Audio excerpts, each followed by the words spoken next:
أعوذ بالله من الشيطان الرجيم قال رب اشرح لي صدري ويسر لي أمري واحلل عقدة من লিসানি ইয়াফকাহু কওলি।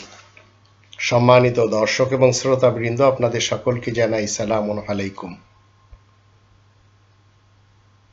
দেশের প্রধানমন্ত্রী আরব্য ইবলিশ শয়তান প্রফেট মুহাম্মাদের বার্তাবাহক কেমনে, এবং দেশ প্রধানের এমপি মন্ত্রীরাও কি মেসেঞ্জার হয়?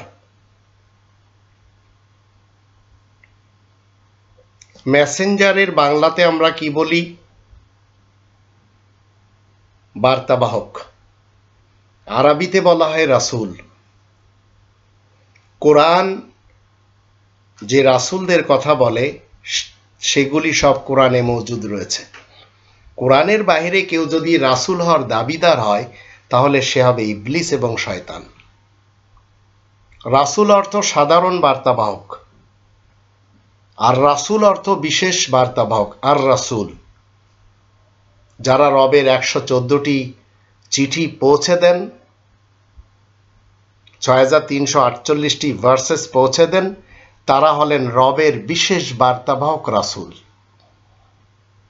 এর জন্য এই কোরআনের 7 নম্বর সূরা আল আরাফের 59 থেকে 62 আয়াতগুলি আসুন আমরা একটু জেনে নিই। আল্লাহ বলেন, লাকাদ আরসালনা নূহান ইলা কওমি ফাকালা ইয়া কওমি ইবুদুল্লাহ মা লাকুম মিন ইলাহিন গায়রুহু ইন্নী আখাফু আলাইকুম আযাবা ইয়াউমিন আযীম ক্বালা আল মালাউ মিন কওমিহি ইন্না লানারাকা ফী যালালিম মুবিন ক্বালা ইয়া কওম লাইসা বি যালালাতুন ওয়ালাকিন্নী রাসূলুম মির রাব্বিল আলামিন উবাল্লিগুকুম রিসালাতি রাব্বি ওয়া নাসাহতু লাকুম ওয়া আ'লামু মিনাল্লাহি মা লা তা'লামুন। অবশ্যই আমি নূহকে পাঠিয়েছি তারই কওমের কাছে। নূহ বলে, হে আমার কওম, তোমরা সবাই আল্লাহ তাআলার দাসত্ব করো। আল্লাহ ছাড়া আর তো কেউ তোমাদের হুকুমদাতা নেই। তোমাদের ব্যাপারে আমি ভয় পাচ্ছি সেই বিরাট দিনের আযাব সম্পর্কে। তখন সেই কওমের মৌলবীরা বলে, ফাকালাল মালাউ মিন কওমিহি, তখন সেই কওমের মৌলবীরা বলে, আমরা দেখতে পাচ্ছি তুমি স্পষ্ট গুমরাহির পথে রয়েছো। নূহ বলে, হে আমার কওম, কোন রকম গুমরাহির কিছুমাত্র আমার মধ্যে নেই, বরং আমি তো সারা জাহানের রবের পক্ষ থেকে একজন বার্তাবাহক রাসূল হয়ে এসেছি। তোমাদের কাছে আমার রবের 114টি সূরার রিসালাত, চিঠিগুলি পৌঁছে দিচ্ছি। রিসালাত, 114টি সূরার রিসালাত এর ভিতরে রয়েছে। তোমাদের জন্য আমি নসিহাতের মাধ্যমে কল্যাণ কামনা করছি। আল্লাহ তাআলার কাছ থেকে আমি এমন সব বিষয় জানি যা তোমরা মোটেই জানো না।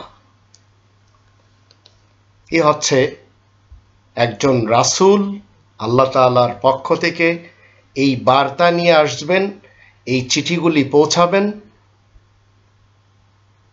এছাড়া রাজার কাছেও রাসূল থাকে, একজন দেশ প্রধানের কাছেও বিশেষ রাসূল থাকে। তো রাজার বিশেষ রাসূলের মাঝে আর আল্লাহ তাআলার বিশেষ রাসূলের মাঝে পার্থক্য হলো, আল্লাহ তাআলার বিশেষ বার্তাবাহক রাসূল এই বিশেষ বার্তার প্রচার করবে, আর রাজার কাছে যে বিশেষ বার্তাবাহক রাসূল থাকে সে রাজার বিশেষ চিঠি পৌঁছাবে। যেমন ধরুন 12 নম্বর সূরা ইউসুফ এর 50 নম্বর আয়াতে বলা হচ্ছে, ওয়াকালাল মালিকু উতুনি বিহি ফালাম্মা জাআহুর রাসূলু ক্বালা ইরজি ইলা রাব্বিক ফাসআলহু মা বালুন নিসওয়াতিল্লাতী ক্বাত্তা'না আইদিয়াহুন্না ইন্না রাব্বী বিকাইদিহিন্না আলীম। এবং রাজা বলে, ইউসুফকে আমার কাছে নিয়ে এসো। রাসূল, রাজার বিশেষ বার্তাবাহক, যখন ইউসুফের কাছে হাজির হয় তখন ইউসুফ বলে, তুমি নিজ অস্থায়ী লালন পালনকারী রবের কাছে ফিরে যাও। অতঃপর তাকে জিজ্ঞাসা করো সেসব মেয়েদের অবস্থা কি দাঁড়ালো যারা নিজেদের কুমতলবের হাত নিজেরাই কেটে ফেলেছিল। এই কথা ঠিক যে আমার চিরস্থায়ী লালন পালনকারী রব তাদের চালবাজি সম্পর্কে বেশ জানেন। তো এখানে ফালাম্মা জাআহুর রাসূলু, এ হচ্ছে রাজার বিশেষ বার্তাবাহক রাসূল, যে রাজার কাছে কি নিয়ে আসে? খবর নিয়ে আসে, বার্তা নিয়ে আসে। তো আপনি যদি আল্লাহ তাআলার শান্তির রাজ্যে বিশেষ বার্তাবাহক রাসূল হতে চান তাহলে আপনার করণীয় হচ্ছে 5 নম্বর সূরা আল মাইদা 67 নম্বর আয়াত মতে ইয়া আইয়ুহার রাসূলু বাল্লিগ মা উনজিলা ইলাইকা মির রাব্বিক, হে বিশেষ বার্তাবাহক রাসূল তুমি তাবলীগ করো ওই জিনিসে যা তোমার রবের পক্ষ থেকে তোমার দিকে নাজিল করা হয়। এখন আমরা যে দেশে বসবাস করি, একটি তো আছে আমরা আল্লাহ তাআলার ইসলামী কিংডমের নাগরিক, আর একটি হচ্ছে আমরা বাংলাদেশের সাধারণ নাগরিক। তো আমাদের দেশের দেশ প্রধানের কাছেও রয়েছে তার বিশেষ বার্তাবাহক রাসূল, যারা তার কথা শোনে, যারা তার আদেশ নিষেধ পালন করে, যারা তার খবর মানুষের কাছে পৌঁছে দেয়। তো রবের সকল বার্তাবাহক রাসূলদের সাথে সর্বদা কি থাকে? একটি সন্দেহমুক্ত গ্রন্থ, যার ভিতরে 114টি সূরা এবং 6348টি আয়াত রয়েছে। 32 নম্বর সূরা আলিফ লাম মিম আস-সাজদা এর 2 নম্বর আয়াতে আল্লাহ বলেন তানজিলুল কিতাবি লা রাইবা ফীহি মির রাব্বিল আলামিন, লিখিত আল কিতাবটি যে উভয় জগতের চিরস্থায়ী লালন পালনকারী রবের তরফ থেকে নাজিল হয়েছে, এতে কোনো সন্দেহ নেই। আর 57 নম্বর সূরা আল হাদিদ এর 25 নম্বর আয়াতে আল্লাহ বলেন লাকাদ আরসালনা রুসুলানা বিল বাইয়িনাত ওয়া আনজালনা মাআহুমুল কিতাবা ওয়াল মিজানা লিয়াকুমান নাসু বিল কিসত ওয়া আনজালনাল হাদিদা ফীহি বা'সুন শাদীদ ওয়া মানাফি'ু লিন-নাস ওয়া লিয়া'লামাল্লাহু মান ইয়ানসুরুহু ওয়া রুসুলাহু বিল গায়ব ইন্নাল্লাহা কাবিয়্যুন আজিজ। অবশ্যই আমি আমার সকল বার্তাবাহক রাসূলগণকে সুস্পষ্ট বয়ানের আয়াতের সাথেই পাঠিয়েছি, আর তাদের সকলের সাথে লিখিত আল কিতাব ও ন্যায়দণ্ড নাজিল করেছি, যেন লোকজন ন্যায়ের উপরে মজবুতভাবে কায়েম থাকতে পারে। আমি তো লোহা নাজিল করেছি, যার মধ্যে বেদনার কারণ থাকলেও প্রত্যেকটি মানুষের জন্য তাতে নানা প্রকার উপকার নিহিত রয়েছে। আর আল্লাহ এভাবেই জানতে চান কে না দেখেই আল্লাহ এবং আল্লাহর রাসূলকে সাহায্য করতে এগিয়ে আসে। নিশ্চয় আল্লাহ হলেন পরম শক্তিশালী ও মহাসম্মানিত। তো কোনো একজন রাসূল পৃথিবীতে বাদ পড়েননি যার কাছে এই আল কিতাব আল্লাহ দেননি, নাজিল করেছেন আল্লাহ আল কিতাব।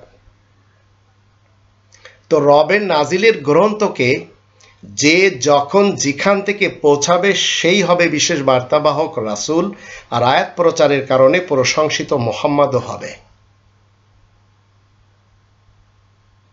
5 নম্বর সূরা আল মাইদা 67 নম্বর আয়াতে কি বলা আছে? ইয়া আইয়ুহার রাসূল বাল্লিগ মা উনজিলা ইলাইকা মির রাব্বিক ওয়া ইল্লাম তাফআল ফামা বাল্লাগতা রিসালাতাহু ওয়াল্লাহু ইয়াসিমুকা মিনান নাস ইন্নাল্লাহা লা ইয়াহদিল কওমাল কাফিরিন।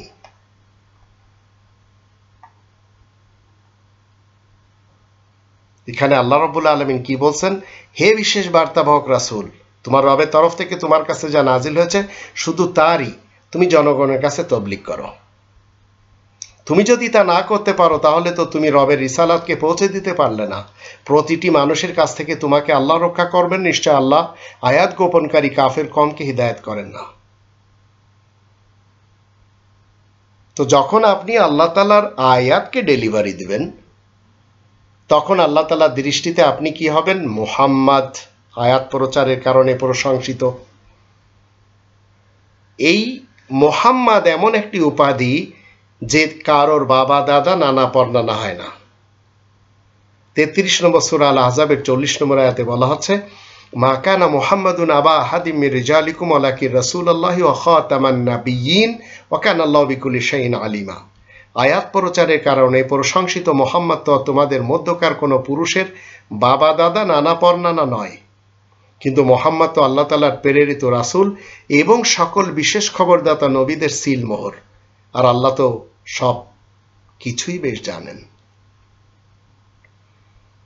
47 নম্বর সূরা মুহাম্মাদের 2 নম্বর আয়াতে বলা হচ্ছে ওয়াল্লাযীনা আমানু ওয়া আমিলুস সালিহাত ওয়া আমানু বিমা নুজিলা আলা মুহাম্মাদ ওয়া হুয়াল হাক্কু মির রাব্বিহিম কাফারা আনহুম সাইয়্যাতিহিম ওয়া আসলাহা বালাহুম।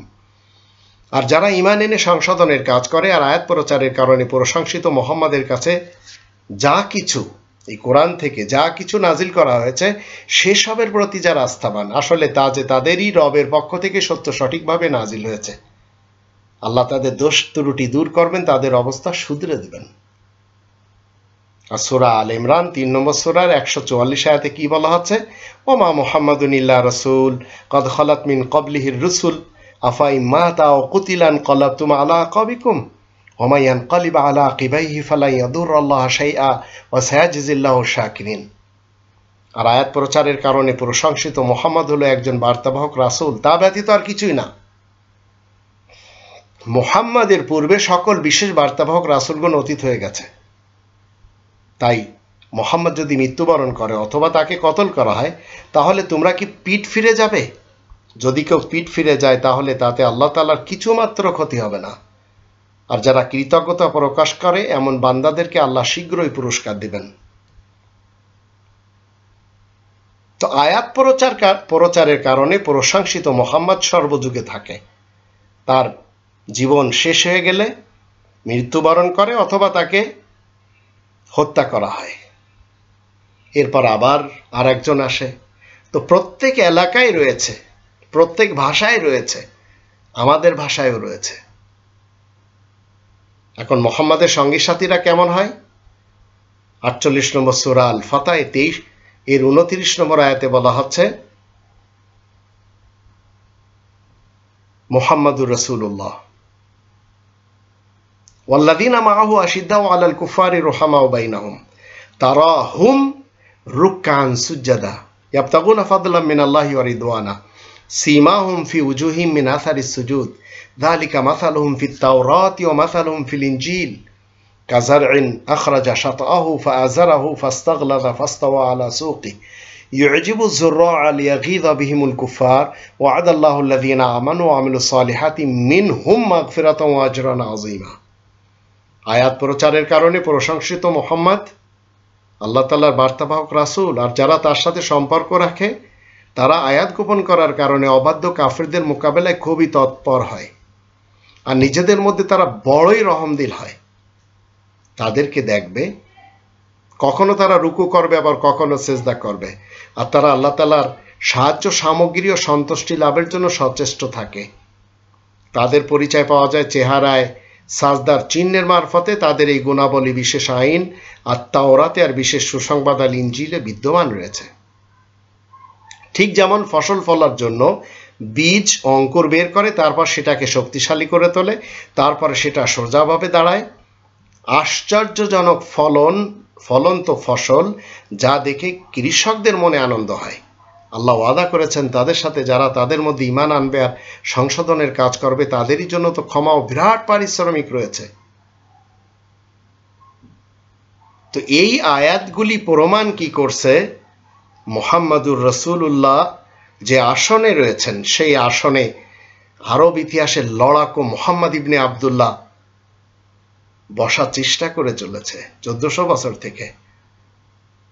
এই লড়াকু মুহাম্মদ হলেন কোরআনের বিপরীত একজন শয়তান এবং ইবলিস মানুষ। নিজেকে রাসূল হওয়ার, নবী হওয়ার দাবিও করেছে। ঠিক যেমন ভারতের কাদিয়ান স্থান থেকে গুলাম আহমদ কাদিয়ানি নবী এবং রাসূল হওয়ার দাবি করেছে। তো আমরা যারা রবের শান্তির রাজ্যে মুসলিম রয়েছি, আমরা সেই ইবলিস এবং শয়তান রাসূলের 57টি যুদ্ধের খুন রাঙানো পথে যেতে পারবো না। পৃথিবীতে যারা তার খুন রাঙানো পথকে বেছে নিয়ে রবের বান্দাদেরকে মেরেছে, তাদের মধ্যে আজকের বাংলাদেশের হাসিনা, ভারতের মোদি, অতীতের ইরাকের সাদ্দাম, লিবিয়ার গাদ্দাফি, ইরানের খোমেনি, পাকিস্তানের রেহিয়া খান, আফগানিস্তানের নজিবুল্লাহ, সিরিয়ার হাফেজ আল আসাদ, আজকের বাশার আল আসাদ, ফিলিস্তিনের অতীতের আরাফাত, আজকের মাহমুদ আব্বাস, বাংলাদেশের 5 দশকের সকল দেশ প্রধান এবং বর্তমানকালের মায়ানমারের অং সান সুচি। এইভাবে আমরা রবের শান্তির রাজ্যে দেখতে পাচ্ছি। আবার দেখেছি বুশ এবং টনি ব্লেয়ারকে, ওবামা এবং পুতিনকে আর জেলেনস্কিকে কি আমরা দেখতে পাচ্ছি। এরা সবাই সেই আরব্য, সেই ইবলিস এবং শয়তান, সেই মুহাম্মাদের খুন রাঙানো পথকে বেছে নিয়েছে। আর সেই পথ বেছে নিয়ে এরা কি করেছে?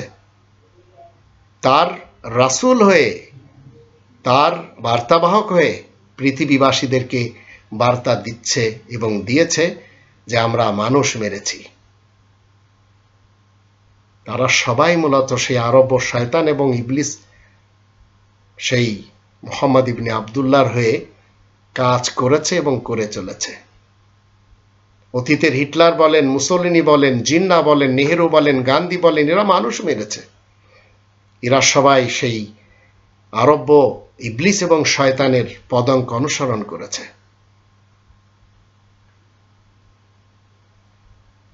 আর তার অনুসারীদের অতীতে ছিল এবং আজও আছে শত শত বার্তাবাহক রাসূল। যেমন আমাদের দেশের হাসিনার জন্য তার রাসূলগুলি সবসময় তার হয়ে কাজ করে চলেছে, তার তৈলবাজি করে চলেছে। উবায়দুল কাদের বলেন, হাসান মাহমুদ বলেন, বেনজির বলেন, আলগা মোমেন বলেন, অতীতের আজিজ বলেন, এইভাবে শত শত না হাজার হাজার। এরা সবাই ছাত্রলীগের, আওয়ামী লীগের, যুবলীগের, ক্যাডার লীগের, গুন্ডা লীগের লোক। এরা মানে না কোরআনের 2 নম্বর সূরা আল বাকারার 208 নম্বর আয়াত, যেখানে আল্লাহ বলেন, ইয়া আইয়ুহাল্লাযীনা আমানু দুখুলু ফিস সিলমি কাফা ওয়ালা তাত্তাবিউ খুতুওয়াতিশ শাইতান ইন্নাহু লাকুম আদুউম মুবিন। তোমরা যারা ঈমান এনেছো, শোনো, তোমরা সবাই ইসলামের শান্তির ছায়াতলে পরিপূর্ণরূপে প্রবেশ করো। আর এটি হচ্ছে রব্বানি তন্ত্র, এটি হচ্ছে কনস্টিটিউশন। আর শয়তানের পদাঙ্ক অনুসরণ করবে না। খুতুয়াতে শয়তান কি? গণতন্ত্র, রাজতন্ত্র, সমাজতন্ত্র, মূল্যতন্ত্র। আর শয়তানের পদাঙ্ক অনুসরণ করবে না, নিশ্চয় সে তোমাদের প্রকাশ্য দুশমন। আর এগুলি সব এসেছে আরব্য ইবলিস শয়তান মুহাম্মদ ইবনে আবদুল্লাহর পক্ষ থেকে। 57টি যুদ্ধ করেছে। 2 নম্বর সূরা আল বাকারার 83, 84, 85, 86 আয়াতগুলিতে আল্লাহ কি বলছেন, যা তারা কেউ মানে না। ওয়াইদ আখাযনা মিসাকা বানি ইসরাঈলা লা তা'বুদুনা ইল্লাল্লাহ ওয়া বিল ওয়ালিদাইনি ইহসানা ওয়া যিল কুরবা ওয়াল ইয়াতামা ওয়াল মাসাকিন ওয়া কুলু লিন-নাসি হুসনা ওয়া আকিমুস সালাতা ওয়া আতুজ যাকাত সুম্মা তাওয়াল্লাইতুম ইল্লা কালিলাম মিনকুম ওয়া আনতুম মুরিদুন। আর যখন আমি বানি ইসরাইলদের কাছে অঙ্গীকার নিয়েছি, তোমরা আল্লাহ ব্যতীত আর কারো দাসত্ব করবে না, আর মাতা পিতা, আত্মীয় স্বজন আর এতিম এবং মিসকিনদের সাথে সদ্ব্যবহার করবে, আর সকল মানুষের সাথে ভালো কথা বলবে, আর সালাত কায়েম করবে, স্মরণের মাধ্যমে রবের সাথে সংযুক্ত থাকা, আর যাকাত দিবে। তারপর তোমাদের মধ্য থেকে স্বল্প সংখ্যক ছাড়া তোমরা মুখ ফিরিয়ে নিচ্ছ, আর তোমরাই হয়ে যাচ্ছ অগ্রাহ্যকারী। আর 84 আয়াতে বলা হচ্ছে, ওয়াইদ আখাযনা মিসাকাকুম লা তাসফিকুনা দিমাআকুম ওয়ালা তুখরিজুনা আনফুসাকুম মিন দিয়ারিকুম সুম্মা আকরারতুম ওয়া আনতুম তাশহাদুন। আর আমি যখন তোমাদের থেকে অঙ্গীকার নিলাম যে তোমরা নিজেদের মধ্যে খুনাখুনি করবে না, আর তোমাদের লোকজনকে তাদের ঘর থেকে বের করবে না, তারপর তা মেনে নিলে আর তোমরা তা সাক্ষ্য দিচ্ছ। 85তে বলা হচ্ছে, সুম্মা আনতুম হাউলাই তাকতুলুনা আনফুসাকুম ওয়া তুখরিজুনা ফারিকাম মিনকুম মিন দিয়ারিহিম তাযাহারুনা আলাইহিম বিল ইসমি ওয়াল উদওয়ান ওয়া ইয়াতুকুম উসারা তুফাদুহুম ওয়া হুয়া মুহাররামুন আলাইকুম ইখরাজুহুম আফাতুমিনুনা বিবাদিল কিতাবি ওয়া তাকফুরুনা বিবাদ ফামা জাযাউ মান ইয়াফআলু যালিকা মিনকুম ইল্লা খিজিয়ুন ফিল হায়াতিদ দুনিয়া ওয়া ইয়াউমাল কিয়ামাতি ইউরাদ্দুনা ইলা আশাদ্দিল আযাব ওয়া আল্লাহু বিগাফিলিন আম্মা তা'মালুন। তারপর তোমরাই তো নিজেদের মধ্যে কতলের মাধ্যমে খুনাখুনি করে যাচ্ছ, আর তোমরা তোমাদের মধ্য থেকে একদলকে বের করে দিচ্ছ তাদের ঘর থেকে। তোমরা তাদের উপর পাপ কর্মের সাথে বিদ্রোহ প্রকাশ করে যাচ্ছ। আর যদি তোমাদের কাছে তারা কয়েদি হয়ে আসে, তাহলে তোমরা প্রতিদানের মাধ্যমে ফিদিয়া নিয়ে থাকো, আর তা হারাম করা হয়েছে তোমাদের প্রতি তাদেরকে বের করে দেওয়া। তোমরা কি আল কিতাবের কিছু অংশের সাথে ঈমান আনছ আর কিছু অংশের সাথে অবিশ্বাস করে যাচ্ছ? তাহলে তোমাদের মধ্য থেকে যারা এমন করবে তাদের প্রতিফল এছাড়া আর কি বা হতে পারে, যে দুনিয়ার বুকে রয়েছে অপমান, আর কিয়ামতের দিন তাদেরকে ফেরানো হবে কঠিন আযাবের দিকে। আর আল্লাহ বেখবর নন যা কিছু তোমরা করে যাচ্ছ। 86 আয়াতে বলা আছে, উলাইকা আল্লাযীনা ইশতারাবুল হায়াতাদ দুনিয়া বিল আখিরাহ ফালা ইউখাফফাফু আনহুমুল আযাবু ওয়ালা হুম ইউনসারুন। এরাই যারা দুনিয়ার জীবনকে আখিরাতের পরিবর্তে ক্রয় করবে, তাহলে তাদের থেকে আযাব হালকা করা হবে না, তাদের কোনো সাহায্য করা হবে না। এখন আপনি চিন্তা করে দেখুন, আরব ইতিহাসের লড়াকু সেই মোহাম্মদ ইবনে আবদুল্লাহ সাহেব কোরআনের মুহাম্মাদুর রাসূলুল্লাহর আসনে বসার দাবিদার। তাকেই মানুষ মনে করে চলেছে মুহাম্মাদুর রাসূলুল্লাহ। মূলত কোরআনের মুহাম্মাদুর রাসূলুল্লাহর বিপরীত এই ব্যক্তি একজন শয়তান এবং ইবলিস রাসূল। আর তার হয়ে কাজ করে চলেছে, খুন রাঙ্গা পথকে বেছে নিয়েছে রবের শান্তির রাজ্যের অশান্তি প্রধানমন্ত্রীরা, হোক সে হাসিনা, হোক সে মোদি, হোক সে অতীতের সাদ্দাম, গাদ্দাফি, খোমেনি, ইয়াহিয়া, নজিবুল্লাহ, হাফেজ আসাদ, বাশার আল আসাদ, আরাফাত, অং সান সুচি, যেই হোক না কেন, হিটলার, মুসোলিনি, জিন্না, নেহেরু, গান্ধী, এরা মানুষ মেরেছে। মুজিব, জিয়া, এরশাদ, খালেদা, আর আজকের হাসিনা, এরা মানুষ মেরেছে। আর এই হাসিনার পা চাটা হয়ে কাজ করে চলেছে উবায়দুল কাদের, হাসান মাহমুদ, বেনজির, আলগা মোমিন আর অগণিত পা চাটার দল, যাদের কারণে আপনার আর আমার এই যত অসহ্য এবং অশান্তি এই বাংলাদেশে। এখন আপনাকে ফাইনাল করতে হবে, কোরআনের মুহাম্মাদুর রাসূলুল্লাহকে মানবেন না আরব ইতিহাসের সেই ইবলিস এবং শয়তান যে নাকি মুহাম্মদ হওয়ার দাবিদার। তো মুহাম্মদ নাম হলে সে মুহাম্মাদুর রাসূলুল্লাহ হয় না। এটি যদি আপনি বুঝতে পারেন, তাহলে আপনার আর কোনো কিছু বুঝতে বাকি থাকলো না।